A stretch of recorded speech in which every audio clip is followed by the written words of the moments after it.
All right, welcome back. Today, we're jumping into a really fascinating case of mistaken identity, but it's happening in the microscopic world. We're talking about a tiny organism called Entamoeba hartmanni, and its story is all about how a completely harmless microbe can look so much like a dangerous one that it's been confusing doctors for decades. So just think about this for a second.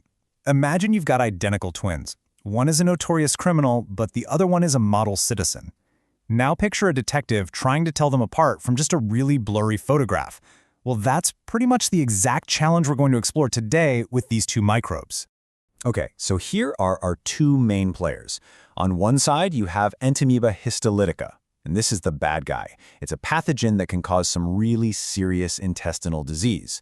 And on the other side, we have our subject for today, Entamoeba hartmanni. It's non-pathogenic, it just kind of coexists with us peacefully. The real problem? Under a microscope, they look almost exactly the same. So to really solve this mystery, we first need to get a clear picture of who our suspect really is. So let's pull back the mask on Entamoeba hartmanni. First things first, Entamoeba hartmanni is a protozoan. Now what does that mean? It just means it's a single-celled organism. You know, everything it needs to do, eat, move, reproduce, it does it all within that one tiny cell. It's not a complex animal like a worm, which would be a metazoan. And this is a really fundamental difference. So, where does it live?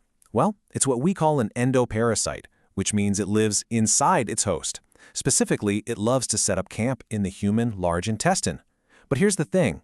While it's technically a parasite because of where it lives, its relationship with us is actually commensal. It gets a nice place to live, but it doesn't harm us. It's an internal roommate, and a very quiet one at that. And if we look at this table, we can see the specific scientific address for this little guy. Now notice it belongs to the genus Entamoeba. This is the whole issue right here. It's in the same immediate family as its much more dangerous cousin, Entamoeba histolytica. This super close relationship is the root of the entire identification problem. And this just perfectly illustrates the historical confusion. For years, scientists and doctors didn't even think Entamoeba hartmanni was a separate species at all. They just thought it was a small race of the dangerous Entamoeba histolytica. It wasn't just that it was smaller, their overall shape and internal parts looked so similar under the microscope that it led to decades of misidentification. So how does this tiny traveler get around and end up making a home inside us? To understand that, we've got to follow its life cycle. This diagram from the CDC lays it out beautifully. It's a really simple, direct journey that only requires one host, humans. The cycle has two main forms you can see here. There's a tough, dormant stage called a cyst and an active, mobile stage called a trophozoite. And it all kicks off when a person ingests that dormant form. This all happens through what's known as the fecal-oral route. It's really a four-step process. So first, you swallow those tough little cysts from food or water that's been contaminated. Second, those cysts hatch in the small intestine, and out come the active feeding forms, the trophozoites. Third, these guys travel to the large intestine where they live and multiply. And finally, some of them turn back into those hardy cysts, which are then passed in the feces, all ready to start the cycle over again. And because of how it spreads, you can find Entamoeba hartmanni all over the world. It has what we call a cosmopolitan distribution. But its prevalence is a direct reflection of sanitation standards. In places where hygiene and water treatment are poor, you're going to find a lot more of it.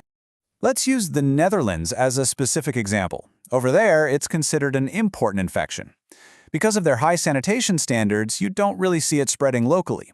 It's most often found in people who are returning from trips to tropical areas, in immigrants and refugees, or in some rare cases, inside institutions where maintaining hygiene can be a real challenge. Okay, so this brings us to the climax of our story, the lab.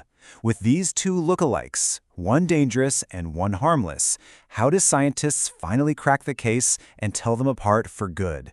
So here's the core of the problem. You put these two under a standard microscope and they can look basically identical. For a really long time, the only clue was size. Entamoeba hartmanni is usually a bit smaller, but that's not very reliable. Trying to make an accurate diagnosis just by looking is incredibly difficult and, honestly, super easy to get wrong. So how do we solve it? Well, think of it this way. We move from an eyewitness account to DNA evidence. Microscopy is like getting a blurry description from an eyewitness. It can be helpful, but it's often wrong. PCR, on the other hand, is the definitive DNA test.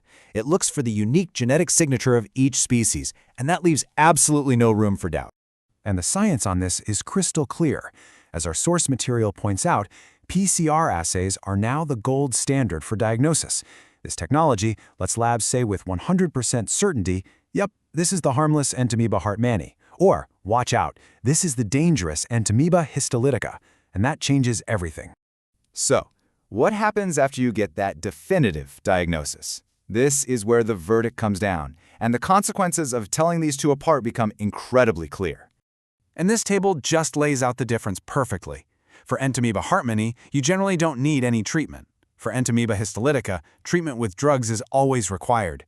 And this isn't just about avoiding a pill you don't need. A misdiagnosis can cause a ton of anxiety for a patient, not to mention exposing them to drug side effects for no reason. On a bigger scale, getting it wrong could mean public health officials in a place like the Netherlands end up chasing a non-existent outbreak, which wastes critical time and resources. The Dutch clinical guidelines are really specific about this. They recommend zero treatment for Entamoeba hartmanni unless a patient has severe, persistent symptoms and every other possible cause has been ruled out. The default position is simple. This organism is just a harmless passenger.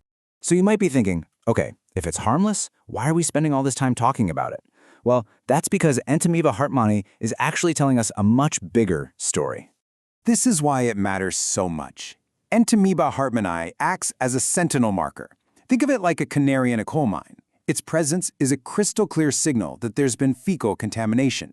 If you find this harmless amoeba in a water or food source, it means there's a breakdown in sanitation somewhere. And if it can get through, so can much more dangerous things, like cholera, typhoid, and of course, its dangerous twin, Entamoeba histolytica.